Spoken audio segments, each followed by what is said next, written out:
We've actually had even some small business owners who join us on a regular basis who come to show their support for us and for our movement. So it is a mixed bag. There are plenty of us, and myself included, who have advanced degrees. I have a master's degree. There's plenty of other people down there with master's degrees, doctorates, who are still just as frustrated as everybody else with our current economic climate.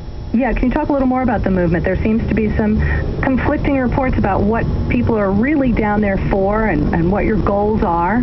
Tell us what your goals are.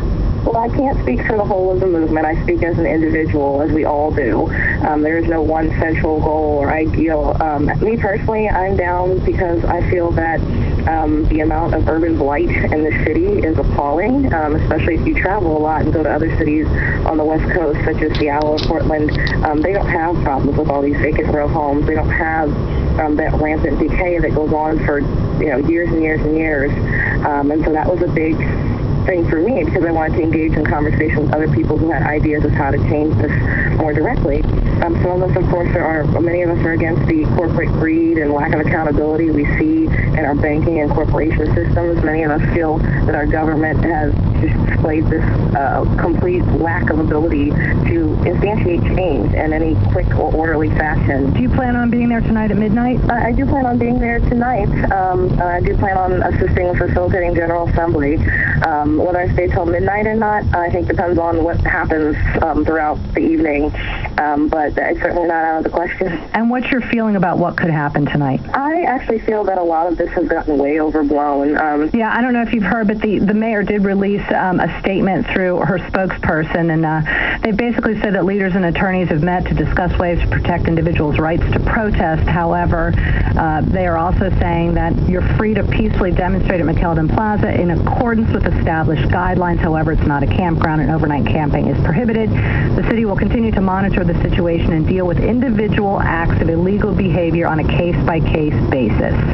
And that is all that they are saying. Yes, and I've read that, and that's part of why, in addition to the draft statement with Parks and Rec, there is mass confusion, and you can interpret that to mean the worst-case scenario, but you could also interpret it to say, look, I'm on the side of, and this is just my personal opinion, there's plenty of other people who don't feel this way, but I feel as though if they're going to evict us formally and drag us out of there, I think that they would have either already done it or issued a more stern warning of events to come to some degree. And it would have to escalate a little more than it is now.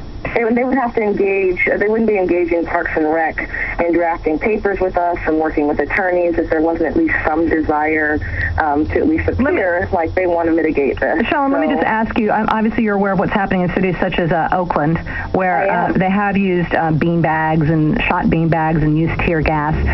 Do you have a sense, and I know you don't speak for the whole group, but do you have a sense that there are those individuals within this group, within this Occupy Baltimore, who would participate in getting into it with authorities?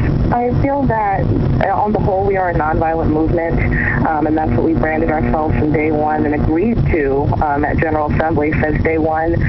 There are, however, people who feel like just being prepared for confrontation is always in everyone's best interest. It's not necessarily about whether you personally choose to be violent or not. It's much more of if the time comes, what are your options for handling it, civil disobedience. And so while I think there are some people that are more likely than others to want to really physically, stoke this out, I also feel that just a display of solidarity can be done without necessarily an escalation to violence in all those scenarios. Is it your opinion that there will be more than 2 people camping out tonight after midnight? Oh, God, yes. I can pretty much guarantee. As long as it's not broken up, God forbid. We've already voted. We voted last night at the General Assembly that we were not going anywhere, that there was no desire. We are starting to make, of course, fallback plans, but there's no desire for anybody to be broken up into, to be evacuated just down to 2 people. All right. Shalyn Brown, part of the Occupy Baltimore movement, thanks for joining us today. If you've had a bathroom remodeling